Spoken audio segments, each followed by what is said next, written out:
Крым Реалий.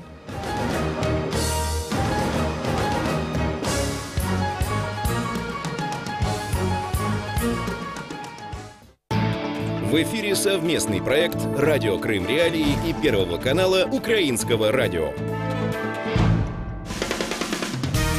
Слушайте ток-шоу «Радио Крым Реалии» на средних волнах на частоте 549 АМ каждый будний день в 8:35 и в 13:10, а также на 105,9 FM круглосуточно. Крымчане имеют право знать. Приветствуем радиослушателей, настроившихся на правильную волну. В эфире радио Крым Реалии. У микрофона Татьяна Курманова. И я напомню, что вы можете нас слушать круглосуточно, если настроите свои приемники на частоту 105,9 FM. Кроме того, смотрите нашу видеотрансляцию на Ютубе, Фейсбуке, оставляйте сообщения и свои вопросы. Кроме того, как всегда, работают прямые телефонные линии. В нашу студию звоните по номеру 8 810 06 926, если вы в Крыму. Если вы житель материковой Украины, набирайте номер 044 490 2905. Тема дня. Сегодня говорим о непогоде, которая обрушилась на полуостров. Сильный снегопад, начавшийся в Севастополе утром 27 февраля, фактически парализовал город. На дорогах образовались многокилометровые пробки. Люди часами с пересадками добирались до места назначения. Также сложная ситуация остается на крымских дорогах. МЧС призывает водителей ограничить поездки на личном транспорте. В частности, просят не ехать через Ангарский перевал. Заложниками шторма на Керченской переправе стали больше 600 автомобилей. Водители и пассажиры с ночи понедельника ждут, когда стихнет ветер, паромы снова начнут курсировать. Все это мы обсудим после того, как послушаем в нашем сюжете о том, как именно Крым встретил непогоду. Крым в центре внимания.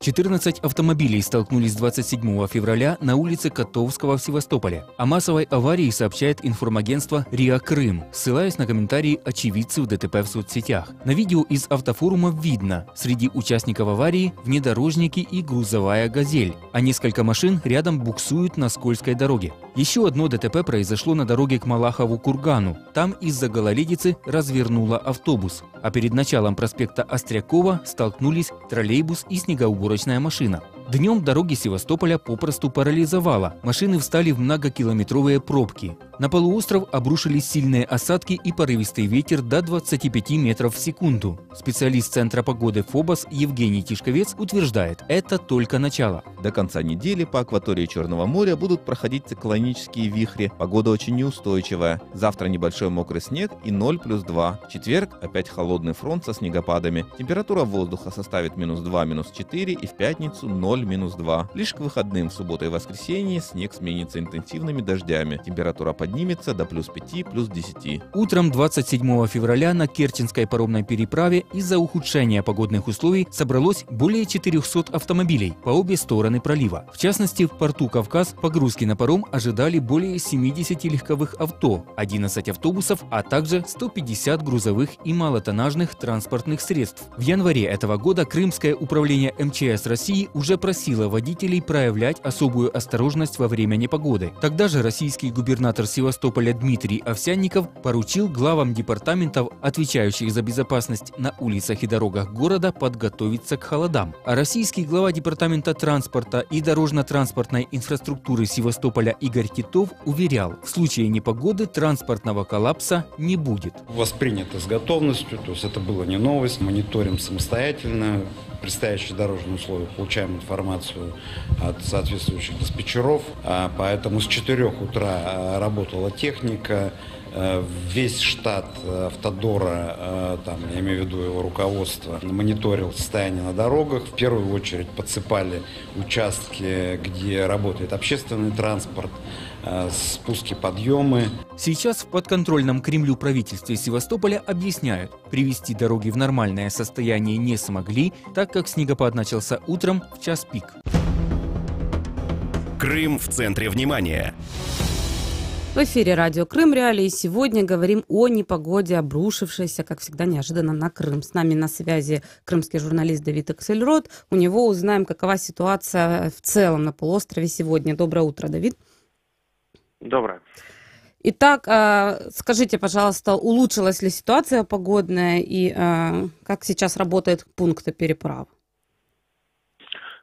Ну, я в Севастополе нахожусь, и у нас улучшилась ситуация погодная в связи с тем, прежде всего, что все растаяло. Вот, причем растаял снег еще вчера в течение дня, вот, но в целом, конечно, и его наличие в течение там полудня, наверное, оно сильно повлияло на транспорт, как можно судить там из соцсетей, из того, что сам видишь и так далее. Вчера жители Севастополя жаловались на то, что приходилось добираться на работу по несколько часов. Было несколько крупных ДТП в городе. Да? Подсчитали, кстати, уже, сколько именно было аварий вчера в Севастополе? Вот, к сожалению, пока еще нет такой информации. И хотелось бы узнать, да, вот как всегда неожиданно приходит зима для местных властей, для коммунальщиков, и как мы вот сообщали в сюжете, глава департамента транспорта и дорожно-транспортной инфраструктуры Севастополя Игорь Титов уверял, что вот в случае непогоды не будет транспортного коллапса. Почему же он все же произошел, на ваш взгляд?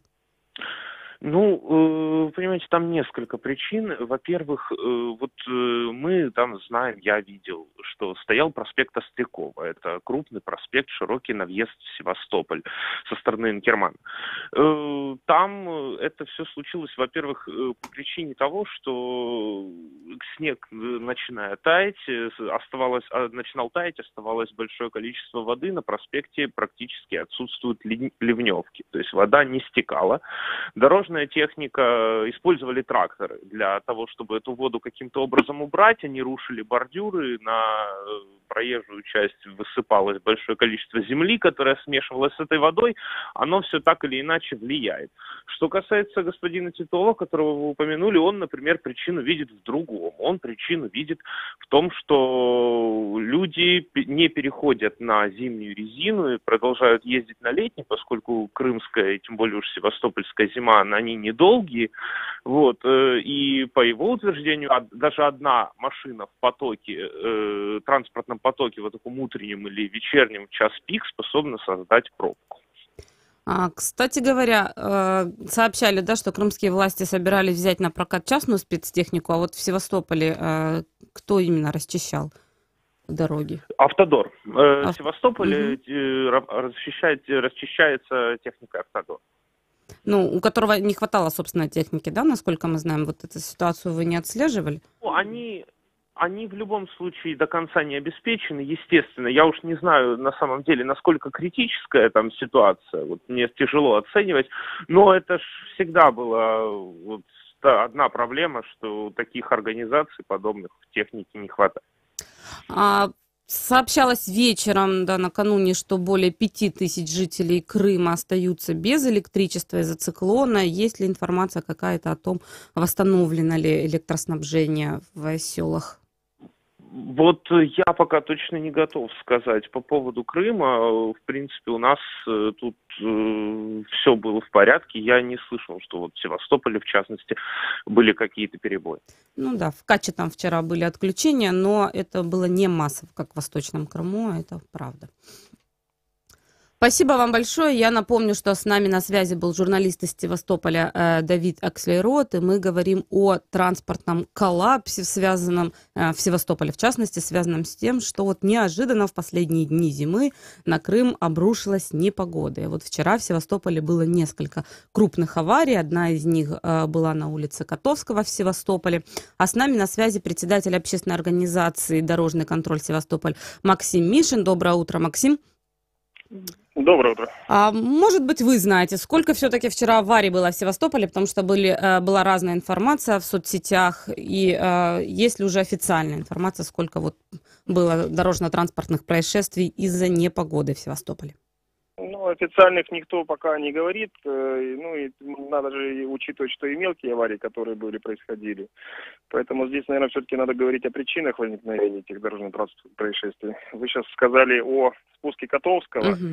Но, вы знаете, перед спуском Котовского стоят знаки дорожные, которые запрещают въезд на спуск Котовского при снеге. Водители просто-напросто игнорировали данный знак и, соответственно, конечно же, попали в дорожно-транспортное происшествие. Я не исключу тот вариант, что автомобиль «Газель», которая собрала как раз-таки все эти автомобили, была не на зимней резине. Но и опять же, все-таки, учитывая рельеф города Севастополя, где практически подъем-горка, ни зимняя резина, ни шипованные резины практически не помогут.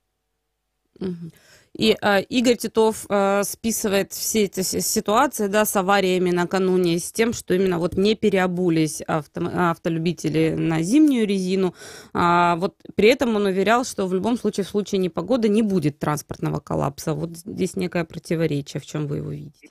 Вы знаете, со слов Игоря Титова, которые были заявлены о том, что 80% водителей вышли на летней резине, да, мне очень хотелось бы спросить его лично, а как он посчитал, что это 80%, да, водителей.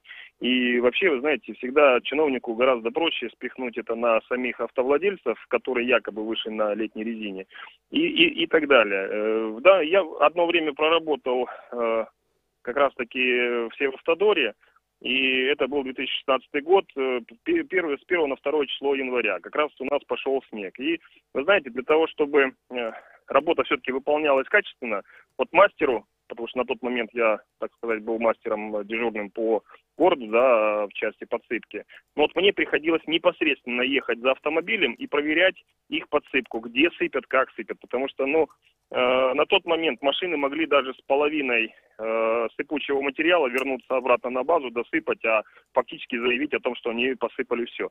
В этой части нужно просто-напросто принимать более жесткие меры, наказывать тех нерадивых чиновников, которые допускают подобные вещи. Потому что страдают именно автомобилисты, а не чиновник. И, естественно, все это вытекает в материальные затраты в последующем. Поэтому должна быть более жесткая система наказания в подобных частях. Дорога должна быть уже готова с момента начала снега. Техника должна стоять по всему городу на особо значимых местах, где спуски, подъемы. Ведь фактически даже общественный транспорт, который вышел в город, он не мог двигаться и еще больше создавал проблему для всех остальных автовладельцев. Однако тот же Титов уверял, да, что более 250 тонн песчано-солевой смеси израсходовано. Вот вы ощущали, да, насколько обработаны улицы Севастополя?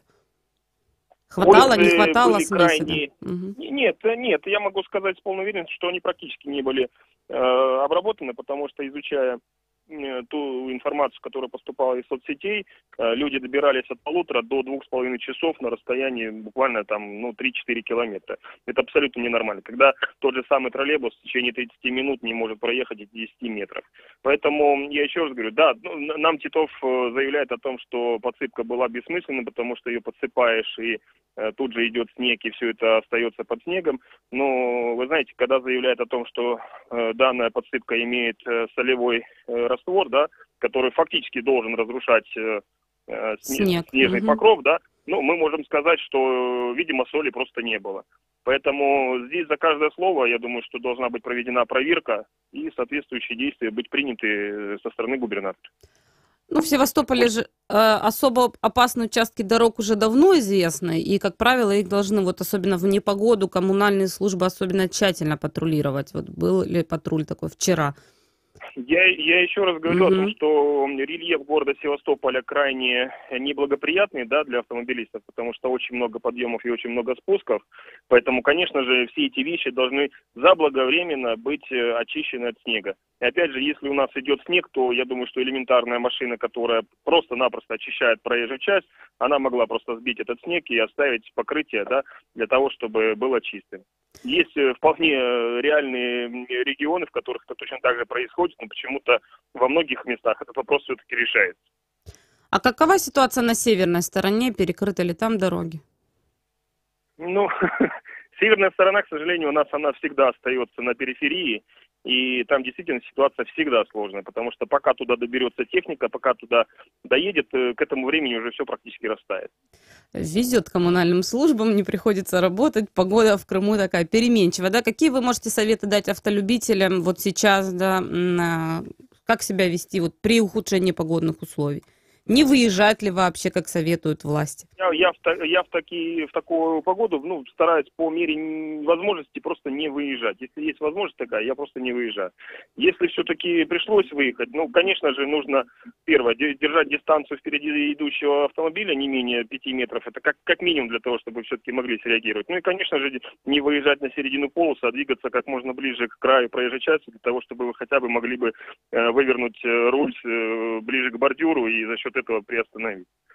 Конечно же, все-таки внимание, осторожность и не рисковать на спусках, подъемах.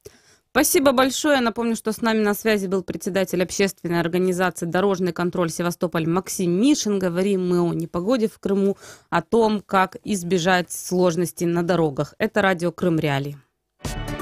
Слушайте нас на средних волнах 549 АМ в 8:35 и 13:10, а также на 105,9 FM круглосуточно.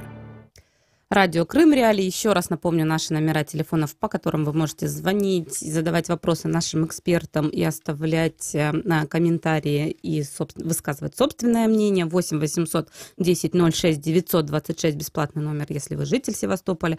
Если вы находитесь на материковой части Украины, набирайте номер 044 490 2905. Как всегда, вы можете писать нам в Твиттере и по трансляции на Фейсбуке. А с нами на связи один из координаторов Киевского совета по урбанистике Григорий Мельничук. И вот ему адресуем вопрос о том, как же во всем мире справляются ситуации, когда вот снег появляется редко и внезапно. Как обычно для всех коммунальных служб, особенно в Крыму, всегда снег возникает неожиданно, да, даже если это последние дни зимы. Но я думаю, что такая ситуация не уникальна для Севастополя и Крыма. Здравствуйте, Григорий. Доброе утро. Вот как в других городах справляются с подобными ситуациями? Можете привести какие-то конкретные примеры? Действительно, не во всех городах получается, что снег это настолько регулярное событие, чтобы имел смысл закупки, например, чисто снегоуборочной техники. То есть, если такая ситуация происходит 2-3 раза в год, то понятно, что снегоуборочные какие-то серьезные машины зачастую покупать нет смысла. Но с другой стороны, да, нужно с этим как-то решать. Обычно используют дополнительное навесное оборудование на какую-то существующую технику, как крупную, так и небольшую. То есть, допустим, в американских городах, где снег случается, но не часто, распространенное явление – это джипы, пикапы небольшие, даже частные, с снегоуборочным отвалом. То есть, в принципе, у всех есть это дополнительное навесное оборудование. Когда такая ситуация, есть четкий план, четкий регламент, кто что делает, где убирает, и проблема решается. А это коммунальные службы убирают, либо это обычные жители, вот вы упомянули эти пикапы? Зачастую коммунальные службы могут привлекать еще частные организации, местных жителей, и по итогам, по километражу по убранной территории, они предоставляют компенсации. То есть владельцы джипов, по сути, таким образом могут даже неплохо заработать. Угу. А вот как предупреждать подобные ситуации? Вот некоторые, в Штаты, наверное, уже готовятся, да, к снегопадам, потому что с каждым годом все чаще и чаще есть информация о том, что вот сильные морозы, да, если еще 10 лет назад это было не так часто, сейчас все чаще. Вот эти ситуации возможно предупредить, по вашему мнению? Есть гидрометеоцентр, который прогнозирует погодную ситуацию. Но ключевое – это регламенты работы коммунальных служб. То есть они должны быть разработаны на разный уровень снегопадов, на разную ситуацию. То здесь очень важна именно слаженная работа всех и достаточное количество оборудования. А есть примеры, когда... Да. То есть снегопад – это не должен быть некий... экстраординарная ситуация, да, то есть это не чрезвычайное какие-то происшествия, зимой снег бывает, это нормально. Хорошо бы, чтобы это еще понимали представители коммунальных служб, поскольку вот в Севастополе некоторые из них говорили о том, что есть же примеры, когда, например, полностью блокируется работа в городе, как, например, в Риме, вот где сейчас также выпал снег, и не работают детские сады и школы. Вот насколько такие примеры чисты, по-вашему? Ну, такие примеры происходят. И в Киеве в 2013 году была сложная ситуация, в марте уже. Вот. То есть, конечно, бывают более сильные снегопады, но важно действительно иметь более раннюю информацию и начинать убирать снег тогда, когда он падает, а не тогда, когда снегом уже завалило. Ну, здесь большое значение имеет ограничение движения транспорта. Это и движение грузовиков, например, которые, когда не могут подняться на подъемы, блокируют движение снегоуборочной техники и остального транспорта. И мы получаем такой транспортный коллапс. То есть это уже работа более полицейских служб по ограничению движения. Ну и сознательность водителей, которые не должны оставлять свои машины там, где нельзя будет убрать снег, или выезжают, например, в снежную погоду на летней резине. То есть должны быть специальные правила организации движения на дорогах еще и в случае непогоды. Обычными правилами не обойтись. Да, то есть здесь есть свои особенности. Например, в снежной Финляндии там вообще при сдаче на права необходимо сдавать на права дважды. Один раз летом, второй раз зимой. То есть таким образом водители оказываются подготовленными к зимней езде. Ну, в основном все вопросы все же, да, к организации дорожно-транспортных, да, ситуаций и к коммунальным службам, и к полиции. А вот что делать автомобилистам непосредственно и обычным горожанам, вот когда происходят такие резкие, например, осадки? Можете что-то порекомендовать? В такой ситуации автомобилистам подготовить свое транспортное средство соответствующим образом. То есть должна быть соответствующая резина, какие-то средства, чтобы можно было вытащить автомобиль с сугроба, какие-то специальные подкладки, чтобы можно было там выехать из сложного места. То есть да, если ты выезжаешь зимой и происходит снегопад, то нужно понимать, что ситуация может быть разная. Хотели узнать у вас еще о международном опыте, да, вот с пунктами обогрева, поскольку вот в Крыму сейчас одна из проблем из-за морозов, да, очень много сейчас бездомных в подъездах, поскольку их вот не пускают ночевать в пункты обогрева. Вот что мировой опыт нам подсказывает, как поступать в таких ситуациях? Ну, опять-таки, лучше всего проблему решать загодя, а не тогда, когда происходит чрезвычайная ситуация. Бездомные тоже появляются не вместе со снегом. Это социальная проблема, с ней необходимо работать на ранних этапах. Бездомных тоже необходимо информировать о таких пунктах обогрева, если уж так, потому что есть, да, определенная категория бездомных, которые оказались на улице, потому что им такой способ жизни как-то более привлекателен. Вот. То есть это социальная проблема, которой вопрос пункта обогрева – это один из многих. Действительно, с этими людьми нужно работать. Мы все живем в одном городе, и мы все должны быть человечными. Спасибо большое. Я напомню, что с нами на связи был один из координаторов Киевского совета по урбанистике Григорий Мельничук. Мы говорим о проблемах в Крыму, связанных с внезапными, как оказалось, в последние дни зимы для власти, снегопадами. В эфире радио Крым Реалии. Звоните нам по телефону 8 800 10 06 926. Для жителей полуострова звонки бесплатные. Комментируйте темы в прямом эфире. Оставляйте свои сообщения на наш автоответчик. Мы выслушаем вас. 105,9 FM. Крымчане имеют право знать. В эфире радио Крым Реалии, у микрофона Татьяна Курманова. Напомню, что сегодня мы говорим о снегопадах в Крыму. И напомним, по данным Крымэнерго, до сих пор остаются около 13 тысяч человек без электроснабжения в 28 населенных пунктах Крыма. Из-за неблагоприятных погодных условий, поскольку ветер усилился, порывы до 20 метров в секунду, сейчас происходит массовое аварийное отключение в распределительных сетях, сообщает пресс-служба Крымэнерго. И в министерстве уточняют, что энергетики проводят аварийно-восстановительные работы, принимают меры по организации временного электроснабжения социально значимых объектов.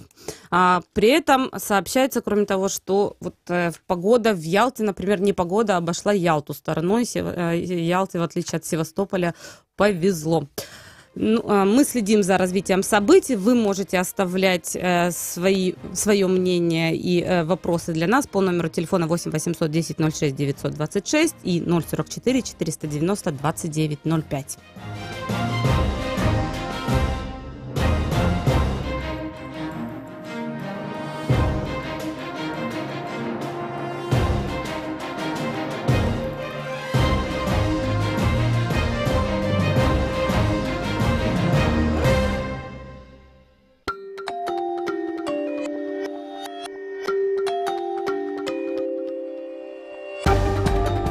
Новости в эфире «Радио Крым. Реалии».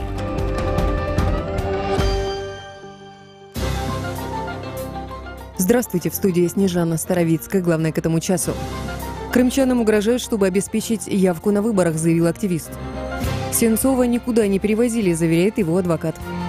Жителя Симферополя обвинили в хранении 2 килограммов марихуаны. Сейчас подробнее.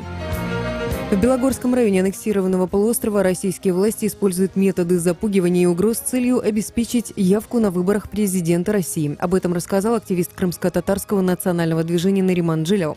Сотрудники отделений почты, местных администраций, жилищно-коммунальных предприятий делают предварительный опрос людей об участии или неучастии в выборах. По улицам ходят неизвестные, записывающие индивидуальные данные жителей, что противоречит законодательству, отметил он. Крымчанин сообщил, что в случае, когда люди заявляют о нежелании участвовать в выборах, звучат угрозы увольнения с работы. Выборы президента России назначены на 18 марта. Украинский режиссер Олег Сенцов, как и раньше, находится в колонии российского города Лабытнанги. Его никуда не перевозили. Об этом заявил Крым Реалии со ссылкой на администрацию заведения адвокат Сенцова Дмитрий Динза. Он связался с официальными представителями колонии. Накануне стало известно, что на письмо в адрес Сенцова по последнему известному месту нахождения заключенного отправитель получил ответ о том, что получатель не находится в этом учреждении. В украинских СМИ появилась информация о возможном быстром обмене режиссера и журналиста Романа Сущенко на заключенных в Украине. В столкновениях под Верховной Радой в Киеве пострадали 14 правоохранителей. Часть из них находится сейчас в больнице с переломами и гематомами. В основном из-за камней льда, которые бросали в них активисты, передает Пятый канал. А ну-ка, давай-ка! Отсюда! А ну-ка, давай-ка! По версии митингующих, на них напали полицейские, пока они мирно протестовали и ждали, чтобы к ним вышел спикер парламента Андрей Порубий. Депутаты расходятся во мнениях, кто был зачинщиком стычки. Сами митингующие не смогли объяснить журналистам суть требований. Сотрудники Крымского управления МВД России утверждают, что изъяли у жителей Симферополя почти 2,5 килограмма марихуаны. Как сообщает сайт правоохранительного ведомства, мужчина 1964 года рождения выступает лишь одним из звеньев цепи по сбыту запрещенных веществ на территории крымской столицы. И о погоде. Сегодня в Крыму днем до 5 градусов тепла прогнозируют синоптики, а также дожди. В районе Чонгара и Новоалексеевки +2. Керченская переправа может остановиться из-за ухудшения погоды. Все 3 пункта пропуска на админгранице с Крымом работают в штатном режиме. В студии Снежана Старовицкая. Оставайтесь на волне Крым Реалии.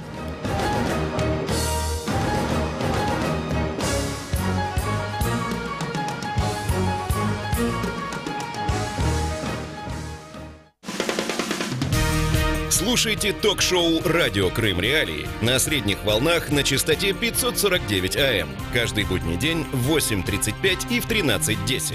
А также на 105,9 FM круглосуточно. Крымчане имеют право знать.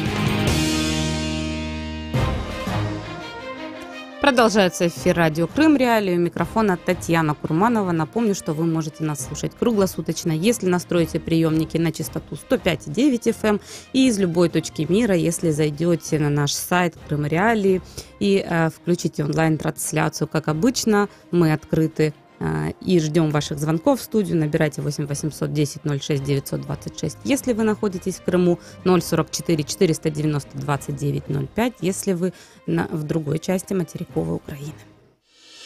Тема дня.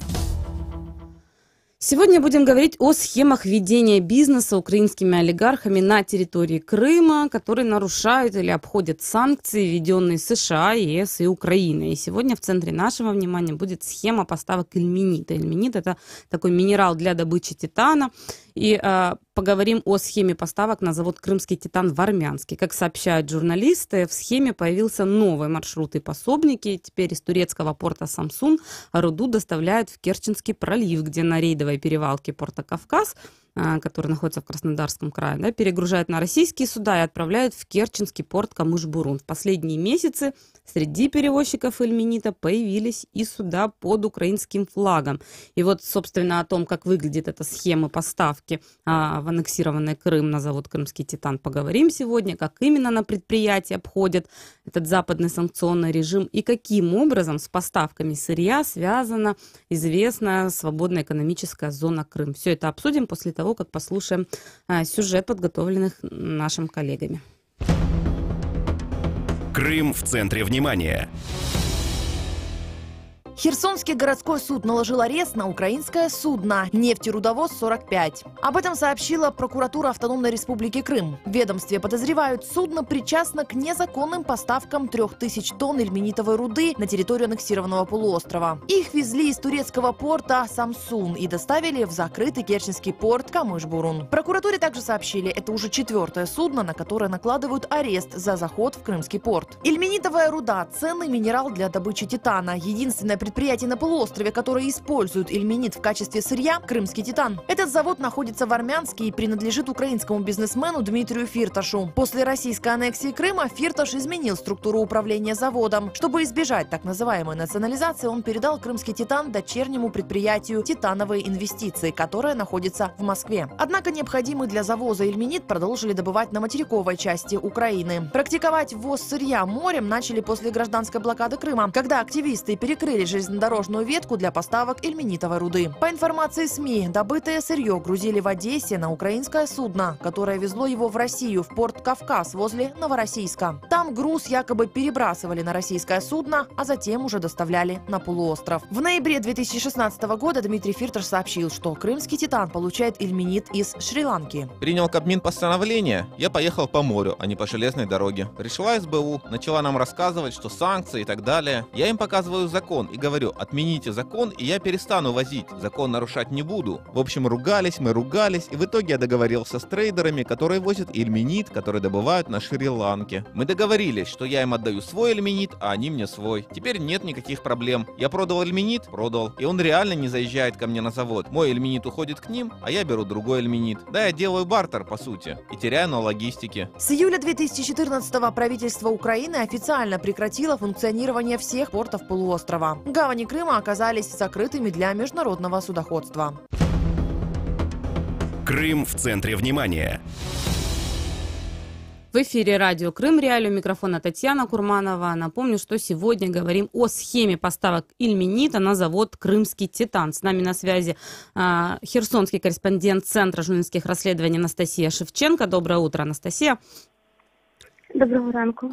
Центр журналистских расследований несколько лет писал о этих схемах и, собственно говоря, о том, как изменилась структура управления Крымского титана. Я напомню, что после так называемой крымской национализации Крымский титан был передан дочернему предприятию московскому «Титановые инвестиции». И вот теперь существует несколько схем поставок ильменита. И получается, что Херсон стал таким своеобразным хабом провозки ильменита для завода Фирташа в Крыму. Вот давайте подробнее вы расскажете нам об этой схеме, которую сейчас применяют для поставок этого сырья.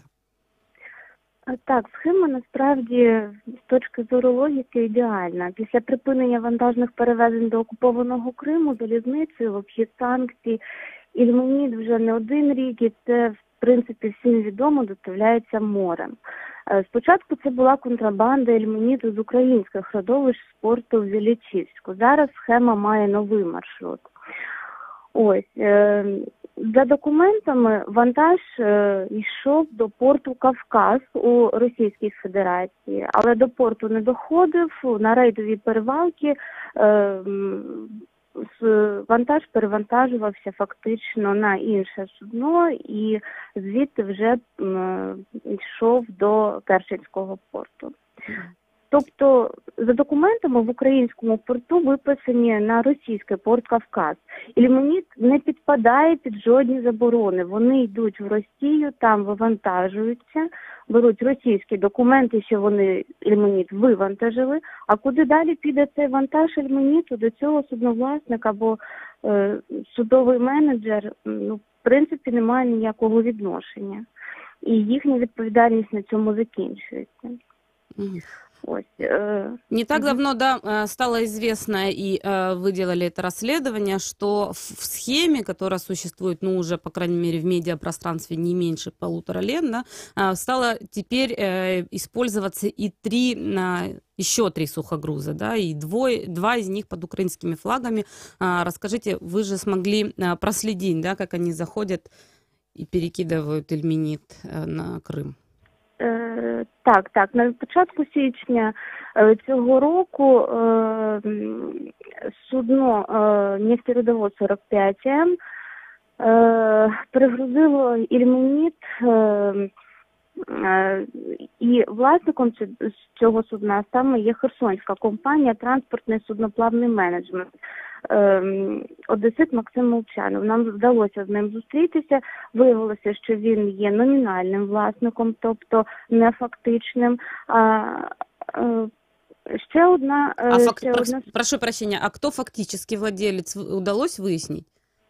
Ми зараз якраз цим займаємося, шукаємо цю інформацію, але, на жаль, в жодному з відкритих документів, її немає. Єдине, що це можна знайти якусь інсайдерську інформацію, але ми поки працюємо з цього приводу.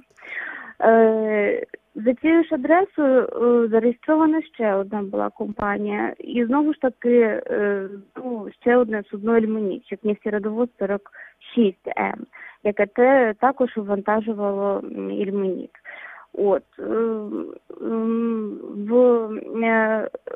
Адвокат товариства «Транспортний судноплавний менеджмент» нам розповів, що все-таки ці два судна так керуються з їхньої контори. Але відношення до поставок в Крим вони не мають. Така ось схема. А третє судно «ГМС» – це взагалі дуже цікава історія.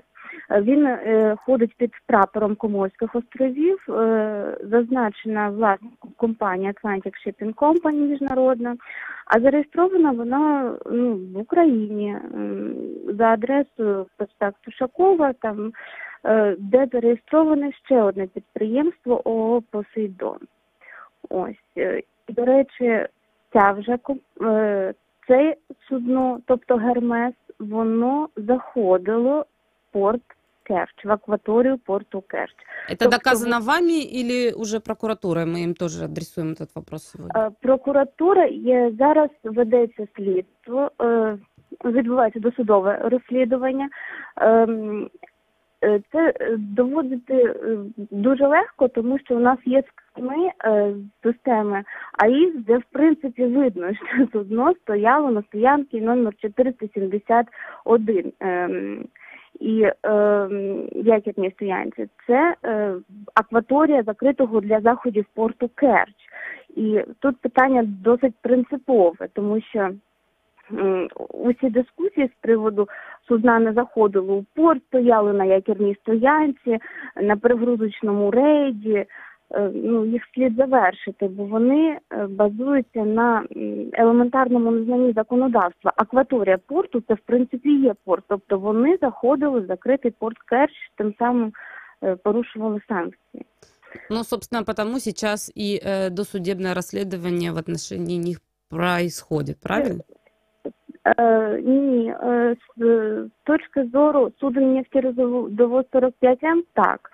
Досудове розслідування відбувається, але «Гермес» оглянули прикордонники, і він собі спокійно пішов зараз в грузинський порт Поті, де Это при том, что было зафиксировано, уточните, если я не права, да, что Гермес заходил в Керчь.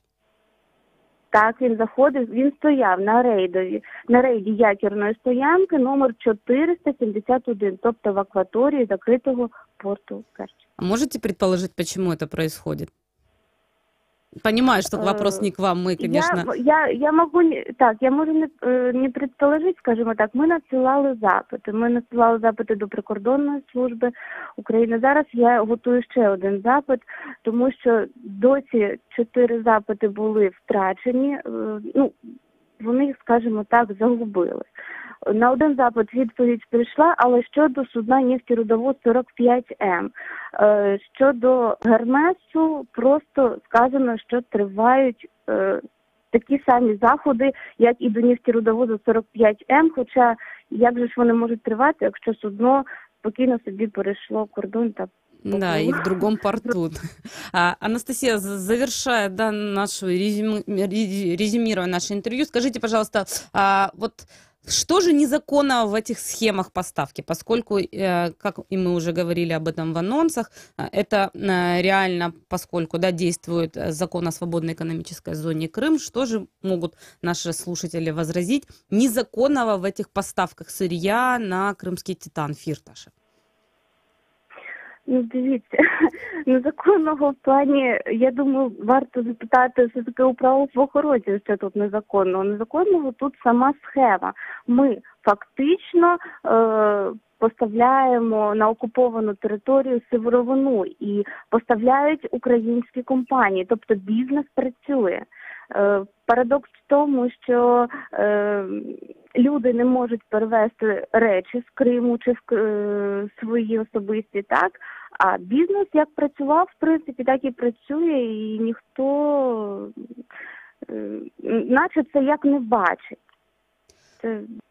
Спасибо большое. Я напомню, что с нами на связи была Анастасия Шевченко, корреспондент Центра журналистских расследований, который готовил серию расследований о том, как украинский бизнес обходит санкции в Крыму. Это радио Крым Реалии. У микрофона Татьяна Курманова. Говорим об эльминитовой схеме. И с нами на связи заместитель начальника управления прокуратуры Крыма Егор Ребров. У него спросим, какие сейчас происходят действия в связи с фигурантами так называемой эльминитовой схемы. Доброе утро, Егор. Доброе утро. Мы сообщали, что был проведен арест судна-участника этой эльминитовой схемы «Нефтерудовод 45М». Анастасия нам сейчас рассказала об этом. Об этом эпизоде можете нам подробнее рассказать? Я можу сказати, що припинення незаконного судноплавства на закритій порти тимчасово окупованої території Крим – це одна з пріоритетних задач прокуратури автономії.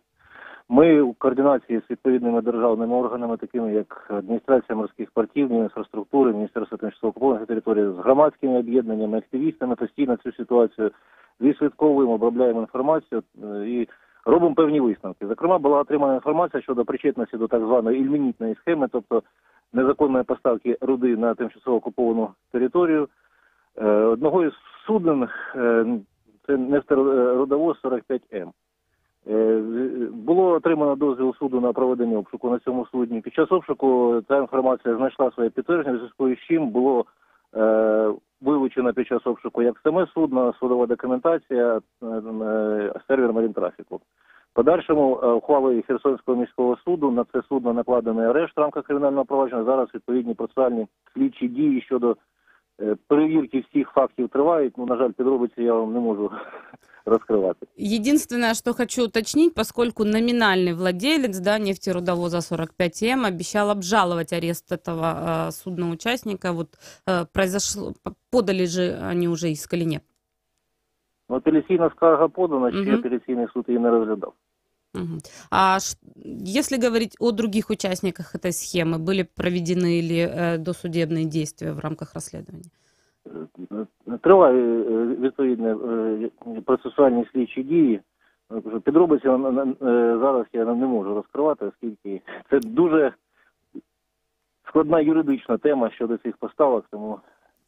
А вот по поводу судна «Гермес» все же можете нам что-то сообщить Будут ли действия, поскольку сейчас на это судно не наложен арест, и как нам сообщили корреспонденты Центра журналистских расследований, сейчас спокойно заходит в другие порты мира это судно. Ну, щодо Гермеса, там Державна прикордонна служба проводила детальний огляд його під час заходження до порта Маріуполь. Оскільки це судно не є українським, просто деякі норми кримінального законодавства на іноземців розповсюдити важко. Тобто, якщо це Нефть РДО 45М є судно української реєстрації українського судновласника, то здійснюючи певні проходи Кримським каналом, він, сплачуючи збори окупаційній владі, він порушує норми нашого внутрішнього законодавства. Гермес – судно іноземного реєстрації. Під коморськими флагами воно ходить, правильно? Так. Да, оскільки згідно даних під час огляду трафіку його серверу і карт, в територіальні води України він не заходив, не є українським агентом, тому деякі внутрішні наші норми до нього застосовані бути не можуть. Так, після огляду воно вийшло. Але зараз триває пророботка з правового боку цих питань щодо можливої протидії таким фактам. И уточняющий вопрос еще. Изъятый сухогруз нефтерудовоз 45М, где сейчас находится? В Херсоне. Він заарештований в порті Херсон стоїть. Smart Martin Group, да, вот это вот верфь? Ну, переданная зберігання. Спасибо большое. Я напомню, что с нами на связи был Егор Ребров, заместитель начальника управления прокуратуры АРК. С ним мы говорили об участниках ильменитовой схемы. А вот по данным Центра журналистских расследований, изъятый сухогруз, о котором вот мы подробно говорили, прокуратура, как мы сообщали, провела проверку изъятия, поскольку нашла подтверждение обхода украинского законодательства, передан на ответственное хранение администрации порта Херсона. Это судно продолжает стоять в акватории Херсонского морского торгового порта в районе Херсонской верфи Smart Maritime Group. Эта верфь принадлежит, по данным ЦЖ Нардепу, Вадиму Новинскому из оппозиционного блока. И здесь стоит отметить, что по словам эксперта фонда «Майдан» иностранных дел Андрея Клименко и других экспертов, именно Нардеп Вадим Новинский, его называют лоббистом этой схемы поставок через Херсон ильменитовой руды на завод «Крымский титан» вот на украинских судах. Об этом, правильно ли эта версия, мы поговорим вскоре с советником главы Меджлиса крымско-татарского народа, если он с нами выйдет на связь.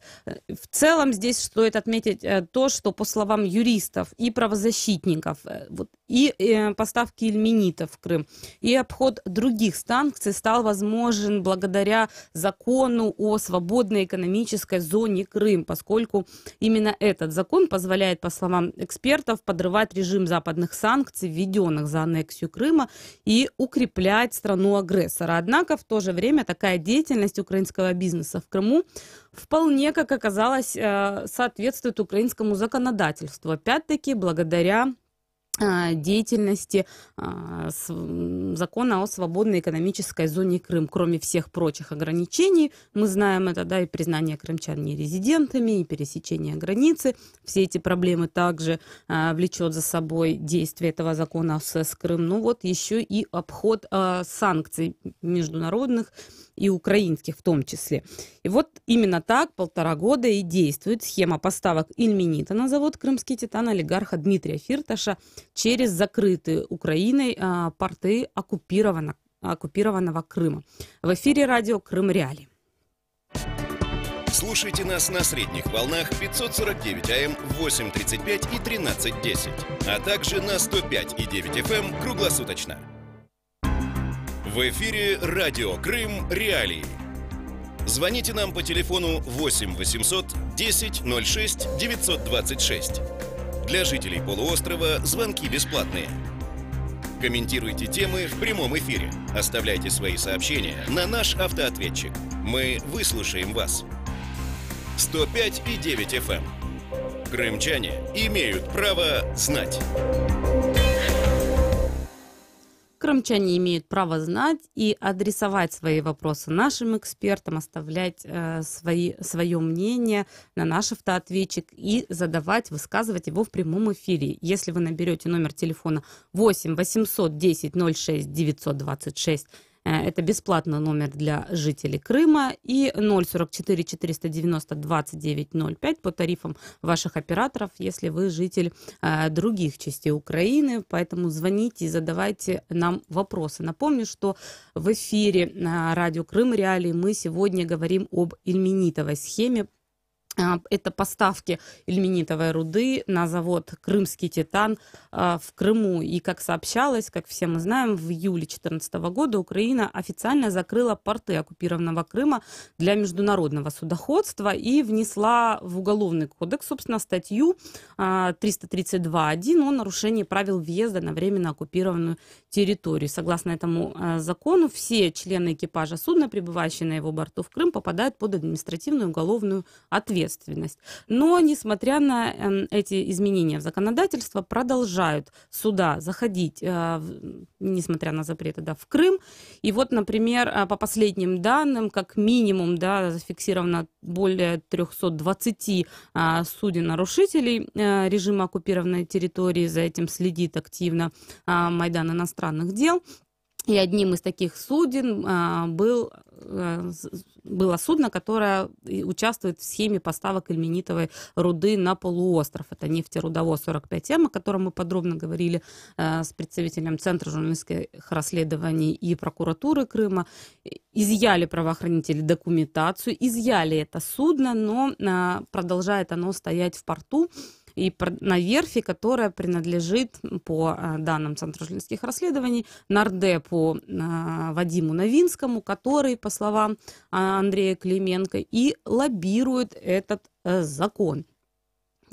Закон о СЭС Крым, который позволяет обходить санкционные моменты. И, собственно говоря, раз уж мы говорим о крымском «Титане», стоит напомнить, что в апреле 2014 года крымский «Титан» был перерегистрирован на Киев с созданием филиала в Крыму, а тут же в июне 2014 года в Москве было зарегистрировано предприятие «Титановые инвестиции», которое арендует завод «Крымский Титан» с трудоустройством его рабочих. То есть была использована классическая схема обхода санкций, создания юрлица на территории России. Таким образом, «Крымский Титан» продолжает функционировать на территории аннексированного Крыма, но для того, чтобы завод развивался, необходима руда. И вот ее поставляют в рамках вот этой ильменитовой схемы, о которой мы говорили. И вот стала ли именно эта схема обхода санкций возможно благодаря СЭС Крыма, мы зададим этот вопрос советнику главы Меджлиса крымско-татарского народа Арсену Жумадилову, который с нами на связи. Здравствуйте, Арсен. Доброе утро. Правильно ли делают вывод журналисты, на ваш взгляд, говоря о том, что и поставки ильменита на крымский «Титан», и функционирование других предприятий стало возможно благодаря действию закона о свободной экономической зоне Крым? Абсолютно правильно. Здесь мы имеем дело с законом, который был принят именно для таких целей, то есть для целей сохранения бизнеса, в первую очередь, крупных украинских предпринимателей, как у нас в стране часто говорят, олигархов, которые вот в данном случае как раз-таки проявили свои олигархические способности, повлияв на политику таким образом, что летом 2014 года был принят закон, где было сказано о том, что вести хозяйственную деятельность в Крыму не просто можно, но даже, по сути, выгодно, потому что она не облагается общепринятыми государственными налогами в украинскую казну. Это первая составляющая. Вторая составляющая, это, конечно, это составляющая таможенного контроля, которая, по идее, должна была бы вот эту ильменитовую схему на уровне таможенного контроля закрыть или остановить, но там непонятно, почему со своей стороны ДФС дает зеленый свет на это, потому что, насколько я понимаю, даже согласно действующему законодательству, именно в части таможенного контроля, она должна была бы быть невозможной. То есть СЭС Крым, он сделал возможным, например, работу в Крыму эпицентра, да, например, который потом переименовался в Новоцентр, но суть не поменялась. Сделал возможным работу некоторых других субъектов. Например, стивидорная компания «Влита», простите, что перебиваю, которая принадлежит Ринату Ахметову и обслуживает суда нарушителей, которые заходят, собственно, в Севастополь, да, в этот порт и загружают зерном и металлом для незаконного экспорта из Крыма, как мы знаем. Да, то есть те, которые работают в Крыму, на месте, которые не зависят от поставок из материковой Украины. То есть СЭС Крым, он создал возможность для них. Что касается Ильменита и каким образом обходится даже действующее законодательство, здесь как раз-таки это уже компетенция антикоррупционных органов или органов, которые озадачены вопросами нацбезопасности, с тем, чтобы они провели со своей стороны необходимые действия. Спасибо вам большое. Напомню, что с нами на связи был Арсен Джумадилов, советник главы Меджлиса крымско-татарского народа. Говорили об ильменитовой схеме и законе о СЭС Крым. И надеемся, что у власти будет политическая воля отменить этот дискриминационный закон. В эфире радио Крым Реалии.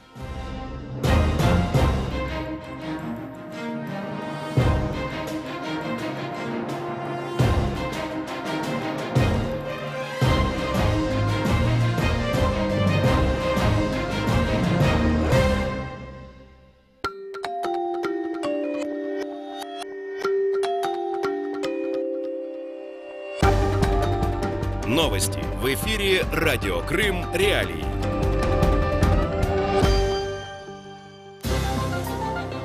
Здравствуйте, в студии Снежана Старовицкая, главное к этому часу. Суд оставил под арестом соратника Саакашвили Дангадзе. Вода отрезала Арабатскую стрелку от материковой Украины. В Вашингтоне появился адрес Борис Немцов Плаза. Сейчас подробнее. Апелляционный суд Киева оставил под стражей руководителя Киевского областного отделения партии «Движение новых сил» Севериона Дангадзе, сообщила пресс-секретарь генпрокурора Юрия Луценко Лариса Сарган. Предыдущим решением суда от 31 января арест был продлен на 60 суток. Ранее Луценко обнародовал записи телефонных разговоров, вероятно, Севериона Дангадзе, представителя украинского бизнесмена Сергея Курченко, который скрывается в России. На пленках мужчины договариваются о финансировании бизнесменом массовых акций протеста в Украине. Партию «Движение новых сил» возглавляет Михаил Саакашвили. Электроснабжение всех населенных пунктов в Крыму, которые ранее были обесточены, полностью восстановили. Об этом говорится в последнем сообщении пресс-службы Российского управления МЧС по Крыму. Накануне в Керчи, Феодосии и части населенных пунктов Ленинского района Крыма из-за аварии прекратилось электроснабжение. Крымское управление МЧС России сообщало, что света нет в 5 районах полуострова – Симферопольском, Сакском, Черноморском, Белогорском и Красногвардейском. К вечеру 27 февраля без электроснабжения все еще оставались 5000 жителей полуострова. 27 февраля из-за непогоды и сильного восточного ветра размыло дорогу Геническ-Стрелковая. Уровень воды на дороге поднялся до 1 метра, и Арабатская стрелка оказалась отрезанной от материка, сообщило издание «Херсонская городская газета». Попытки водителей проехать затопленную часть дороги ни к чему хорошему не приводят, отмечает издание. Один из автомобилей смыло в Севаш. Спасателям удалось вытащить машину. Стихия не пускает на рабочее место главу Генической райгосадминистрации Александра Воробьева, который до разлива находился на косе. Сообщается, что спасатели пытаются переправить его на материк. По последним данным, дорога уже открыта. В третью годовщину убийства Бориса Немцова адрес с именем российского оппозиционера официально появился в столице США Вашингтоне, сообщает Радио Свобода. Эту инициативу выдвинул 2 года назад сенатор-республиканец от Флориды Марко Рубио. Позже ее одобрил городской совет Вашингтона. Теперь о погоде. Сегодня в Крыму днем до 5 градусов тепла и дожди, обещают синоптики. В районе Чонгара и Новоалексеевки +2. Керченская переправа может остановиться из-за ухудшения погоды. А все 3 пункта пропуска на админгранице с Крымом работают в штатном режиме. В студии Снежана Старовицкая. Оставайтесь на волне Крым Реалии.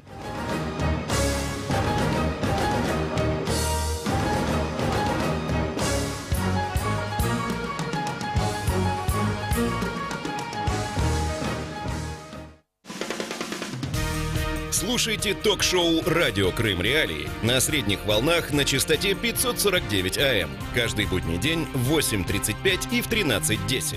А также на 105,9 FM круглосуточно. Крымчане имеют право знать. Продолжается эфир радио Крым Реалии. У микрофона Татьяна Курманова. Напомню, что вы можете слушать нас круглосуточно на частоте 105,9 FM. Как всегда, в нашей студии работают прямые телефоны, по которым вы можете звонить и задавать вопросы гостям нашей студии, оставлять свои мнения и вопросы. Если вы житель Крыма, набирайте номер 8 810 06 926. Если вы находитесь на материковой части Украины, набирайте номер 044 490 2905. Крым в центре внимания.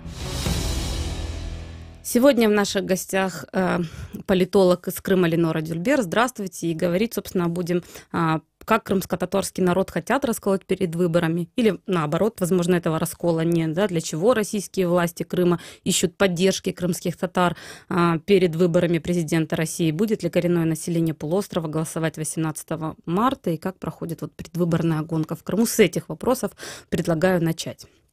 Итак, собственно, если вот проводить ревизию, да, положения и самоощущения крымско-татарского народа, вот поменялось ли оно за эти 4 года, как вы думаете? Во-первых, добрый день. Ну, безусловно, поменялось. 4 года в той ситуации, в которой находится Крым, ну, скажем так, сказывается на каких-то ощущениях, на ценностях людей, на перспективах и так далее. Да, то есть формально ситуация изменилась, ну, глобально.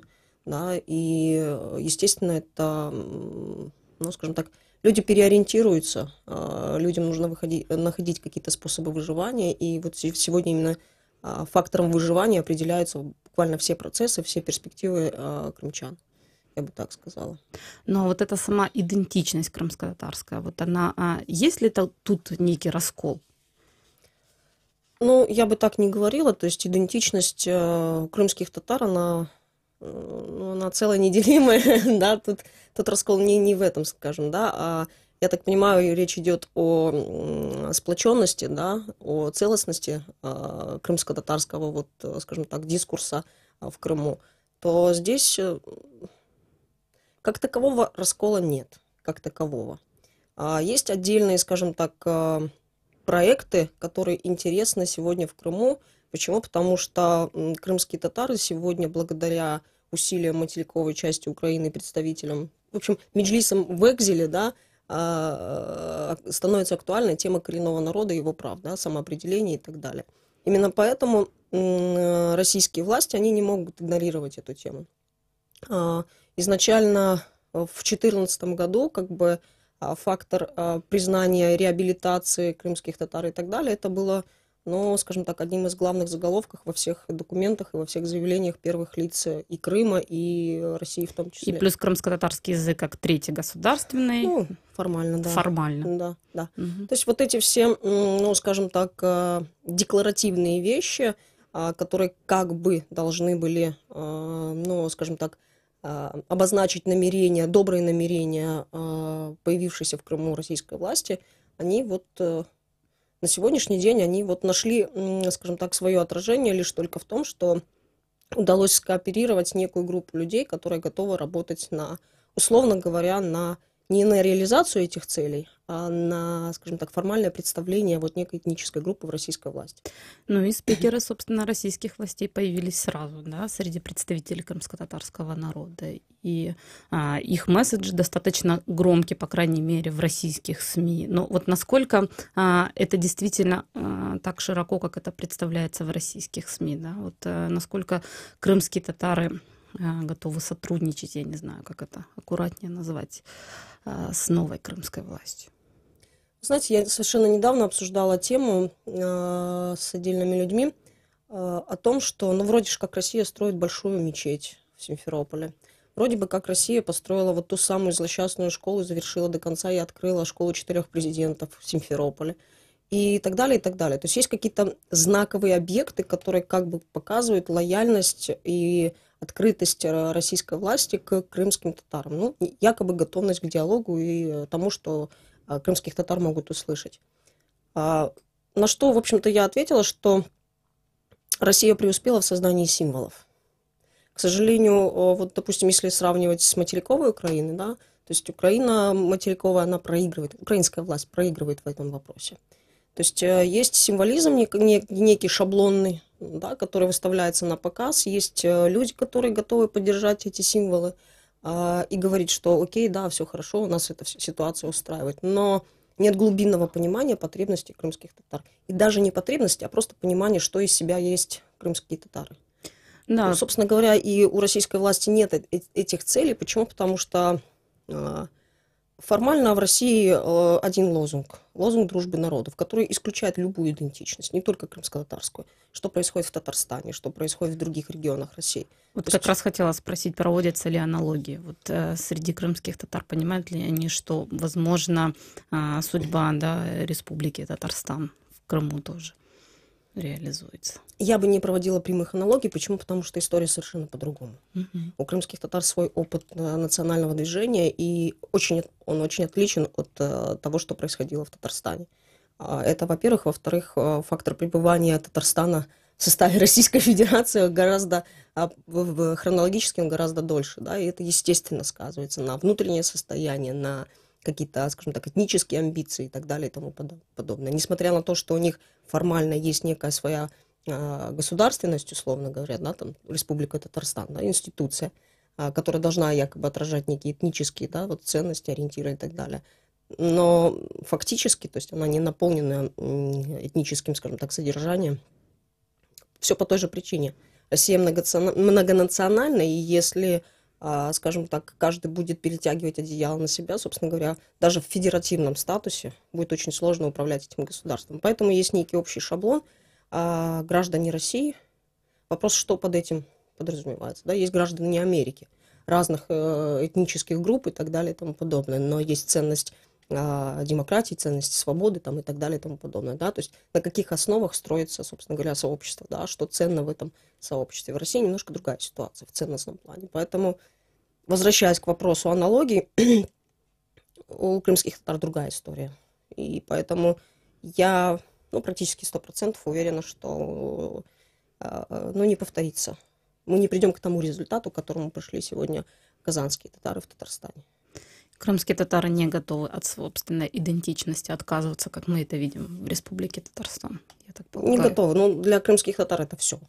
Это без этого они себя не мыслят, не видят, ровно так же, как без привязки, физической привязки к земле. Крыму, я имею в виду. Вы упомянули о проигрыше украинской власти, да, вот в плане, да, месседжей, которые посылаются крымско-татарскому народу. Хотя сейчас крымско-татарский вопрос все же с повестки дня не уходит, особенно вот в эти дни, да, когда мы вспоминаем события 4-летней давности. Насколько явственно слышен этот голос в Крыму? И слышен ли вообще? Потому что вот мне кажется, очень многие, да, заговорили о крымских татар даже не в связи с событиями, да, 4-летней давности, а, например, с выступлением Джамала на Евровидении. Стали говорить о народе, о крымских татарах, и вспоминая заодно, да, вот эти события. Я бы сказала так, что материковая Украина, вообще государство Украина в целом, да, для себя по-другому и заново открыла крымских татар. То есть, но есть гражданское общество, а есть государственная власть, да, то есть и процессы, происходящие в этих, скажем так, областях или сферах, они совершенно по-разному происходят. На человеческом уровне, да, люди для себя узнали, да, что крымские татары это не только пахлава, берег, море и так далее, да, но это еще есть и таланты, это есть еще много всего интересного, что позволяет в том числе вывести Украину на некие первые там шаги, да, в том же случаи, как с Джамалой, Ахтем Сейтаблаев и так далее, и так далее. Да? Это одна сторона медали, но есть и другая сторона медали. Крымские татары – это не только культура. У крымских татар есть богатый опыт политической борьбы и немалые политические амбиции. Это не есть такая, скажем, сиюминутное такое желание, да? Это не есть сиюминутная какая-то конъюнктура поведения крымских татар. Это есть, некая стратегия многих и многих лет. Возвращаясь в Крым, люди себе четко понимали, чего они хотят в результате, что они хотят в результате получить. И, собственно говоря, то, что сегодня обсуждается, то, почему сегодня, скажем так, поднимается тема крымских татар, я имею в виду признание там, права на самоопределение, внесение изменений в Конституцию и так далее, и так далее. Создание крымско-татарской автономии. Совершенно верно, да. Все это, но для крымских татар, по крайней мере, это, такие вот очевидные, продуманные шаги и та цель, которую, в общем-то, ставили себе органы национального самоуправления, то есть этнические институции.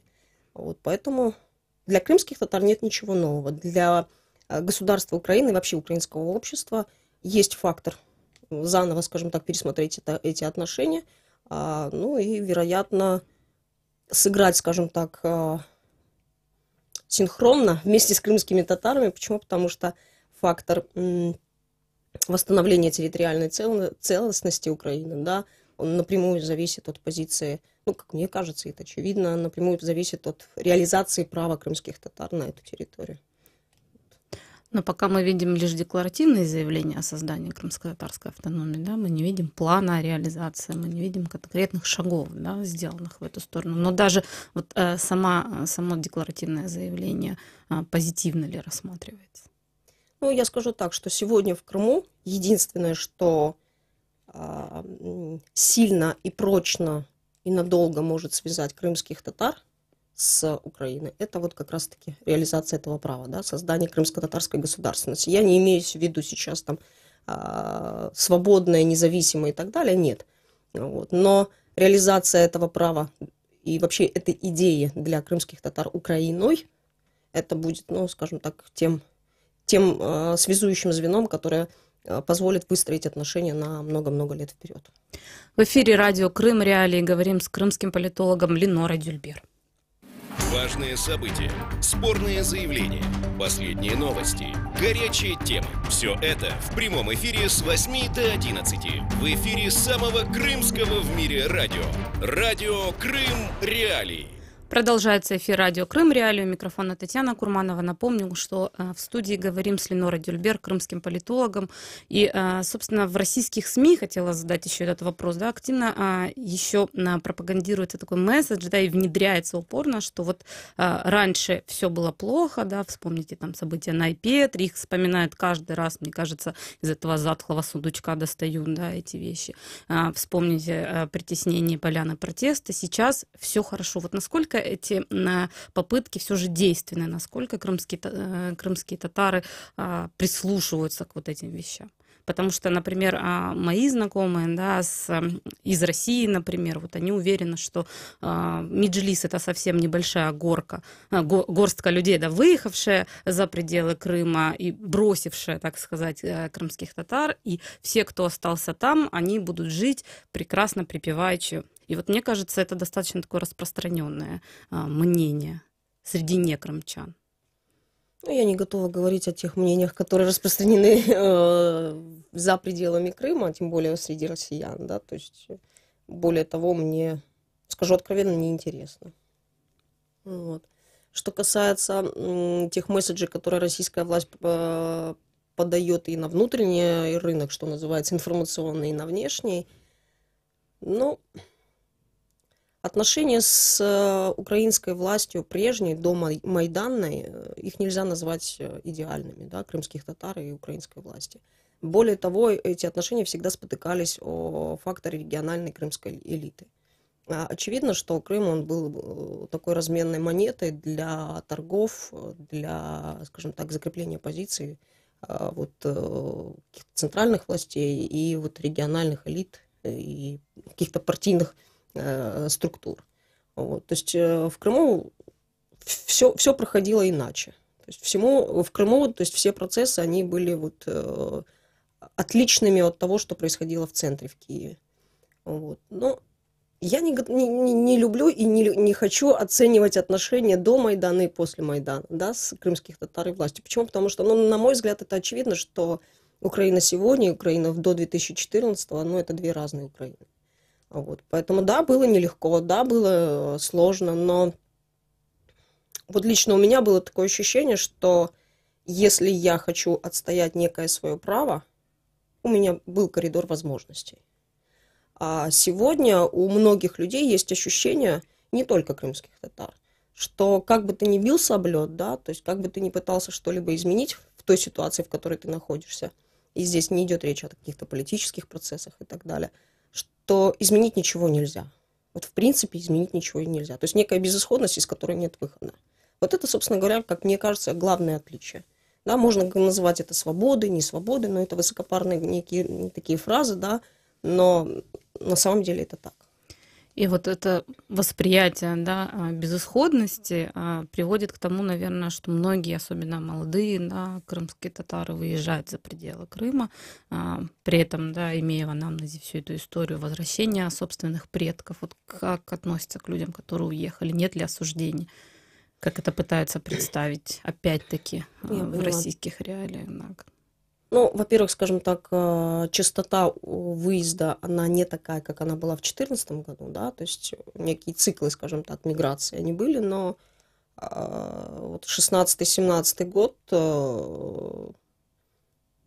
очень мало людей, скажем так, готовы все бросить и уехать, да, то есть, знаете, это как эффект бабайки в какой-то темной комнате, да, сначала это кажется страшно-страшно, потом включаешь свет и начинаешь привыкать к этому, да, то есть вот тот абсурд, который сегодня происходит, он, к сожалению, но люди адаптируются и к этому абсурду. Вот. Находят способ выжить, и да, есть у кого-то там какие-то отдельные критические ситуации, да, есть люди, которые думают там, ну, о каких-то перспективах, вот, но, скажем так, массового отъезда такого вот прям регулярного, этого не наблюдается. Как относятся к таким людям, которые уехали? Ну, я бы сказала, с сожалением, без осуждения. То есть, в частности, крымским татарам очень, ну, больно, скажем так, видеть, наблюдать, что кто-то уехал. То есть, ну, скажем так, да, когда узнают, что кто-то уехал, и так, знаете, вздыхают. Ну, вот и еще один уехал человек. Вот. Ну, я же говорю, для крымских татар физическая привязанность к этой земле, она необъяснима словами, да, то есть тут я уже здесь 3-й день нахожусь в Киеве, вот, и я физически ощущаю необходимость вернуться даже в тот Крым, который сегодня есть. Вот, и, ну, это сложно описать, это сложно объяснить, но это есть. В эфире радио Крым Реалии говорим с крымским политологом Ленорой Дюльбер. Ну, собственно, заявленную тему надо успеть еще обсудить. Мы говорили, да, о том, что неоднократно уже в этих эфирах, что 18 марта выборы президента России. И, естественно, среди крымских татар сейчас ищут поддержки. Да, получается ли? Я полагаю, что нет. По моим ощущениям, нет. Адунг, заявление, вот недавно также в эфире мы обсуждали, было это собрание, да, такое себе, да, и Духовное управление мусульман Крыма выступило также с призывами крымчанам, крымским татарам, чтобы они шли на выборы президента России. Ну, их задача штамповать заявления, призывы и так далее, это их работа, и, собственно говоря, их для этого и наняли. Вот. Что касается слишком большой негативный бэкграунд отношений с российской властью за 4 года. И ни одна построенная мечеть, их можно построить 10, красивейших, монументальных и просто идеальных, они не затмят того, что, ну, с тем же ханским дворцом происходит, да. Вот. Они не, скажем так, не перевесят вот этот вот якобы позитив от строительства там чего бы то ни было, не затмят вот того, что людям в дома приходят с обыском.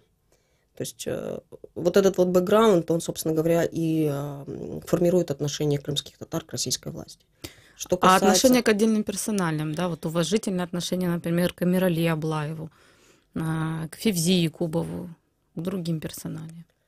Сыграет ли свою роль, как того хотят нынешние крымские власти? Как вы считаете? Вообще, как бы есть такая традиция у крымских татар, да, то есть фактор личности, он значимый, да, и если бы Эмирали Аблаев и многие другие, кто сегодня позиционирует вот в российской плоскости, да, если бы их авторитет был настолько высок, насколько заявляют об этом, то я думаю, что у них была бы поддержка.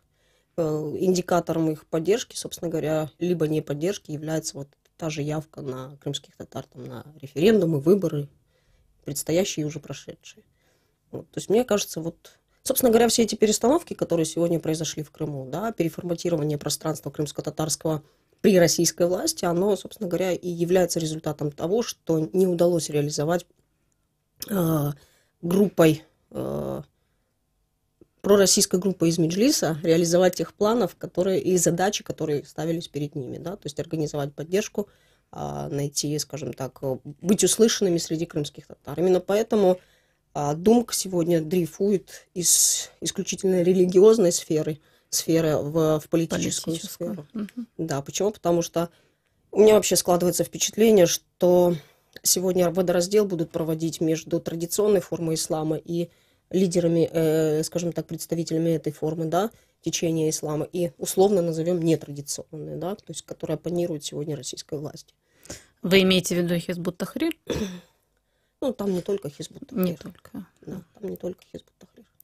Все же, если говорить о выборах, как вы можете ли вы прогнозировать, придут, не придут крымские татары на выборы, на избирательные участки 18 марта? Мы дождемся результатов, но у меня есть ощущение, что крымские татары не готовы вливаться в эту систему отношений и выстраивать отношения вот в этом русле. Но все же, да, прошло уже 4 года. Многие, наверное, разочаровались, да. Многие думали, что это будет быстро, да, что это будет не так. Сейчас реалии новые, да. Россия все время внедряет месседжи о том, что это навсегда. И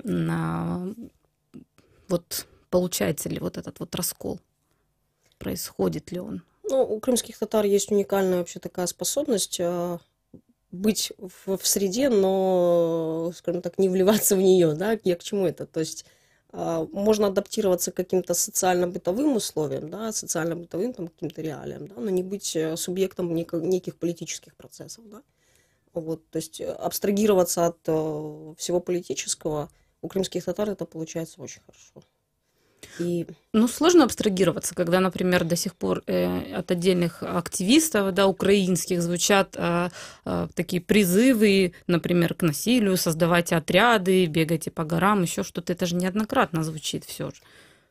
Они могут звучать долго, вечно и, более того, спровоцировать с некими целями, да, но у крымских татар нет этого. Нет, не было и не будет. Крымские татары не радикалы какие-то там с обрезами или еще чем-то. То есть, нет в традициях этого всего.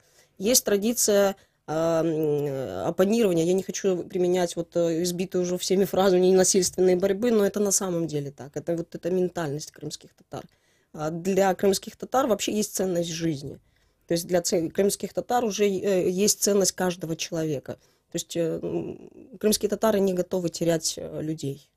Крымские татары могут поступиться чем-то, да, там, тактически, стратегически, да, там, но не готовы терять своих людей. Те жертвы, которые сегодня уже понесли крымские татары, начиная с Ришата Аметова, заканчивая теми десятками людей, которые пропали, либо уже найдены, к сожалению, мертвыми, да, то есть это уже слишком много для 300-тысячного народа. То есть это уже большие потери. То есть нужно понимать это. Крымские татары не возьмут никогда в руки оружие. Я вспоминаю события, да, 4-летней давности, это ощущение страха, да, и вот как раз вы вспомнили Ришата Аметова, действительно, это было, правда, очень страшно, да, и были отряды самообороны из числа крымских татар, которые защищали, да, места компактного проживания. Вот сейчас это ощущение страха уже прошло. Это другой страх. Он изменился, да. Если в 2014 году было непонимание вообще, что это происходит, да, и было непонятно, 21 век, пардон, как это такое может произойти, да, то есть военные силы другого государства оказываются на твоей территории и пытаются изменить, все изменить в твоей жизни, вот, а сегодня это другой страх, то есть как качественно изменилось, да, то есть я уже говорила о том, что у людей есть в психике такая вот, скажем так, склонность к адаптации к тем условиям, в которых они вынуждены жить. Вот. И та бабайка, которая пришла из темной комнаты, она уже не так страшна, и понимаешь, что с ней можно делать, и понимаешь, какие твои реальные риски. Вот. Поэтому, соответственно, скорректировано поведение. Да, каждый скорректировал свое поведение, каждый себя чем-то ограничил. Мне кажется, вот эти вот ограничения, которые люди для себя выстраивают, они вот и являются тем интересным, главным и важным, которое влияет на будущее этих людей завтра. А это метаморфоза сознания, да, вот о которой вы говорите, метаморфоза страха, да, вот, который преобразовался.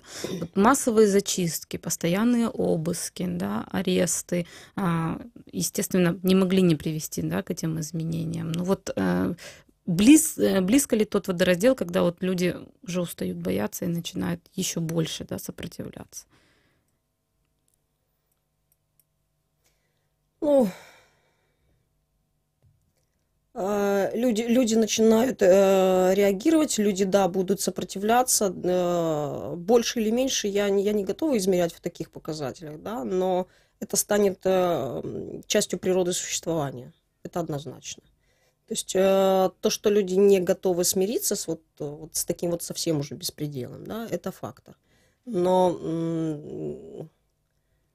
станет это радикализироваться или нет, я думаю, что нет. Просто это станет частью вот существования вот, и ежедневной повестки, скажем так, для крымских татар. В какой нише сейчас могут оказаться крымские татары, заканчивая уже нашу беседу, резюмируя? В какой нише? Да. Ну, у России, понятно, свои собственные представления, каким они хотят видеть крымский народ, у крымских татар, да, собственное представление о том, чего они хотят и как этого добиться. Но главное, наверное, я скажу, сохранить за собой полуостров, поскольку это... Территориально, да, то есть в Крыму очень популярен такой, скажем так, девиз «Хрымда Яша, живи в Крыму». Вот. Но я скажу одну важную вещь, что, скажем так, для крымчан, не только крымских татар, отношения с Россией складываются иначе. Есть и фактор региональной идентичности, который важен. Спасибо большое. Ленора Дюльбер, крымский политолог, была гостьей нашей студии. Это радио Крым Реалии.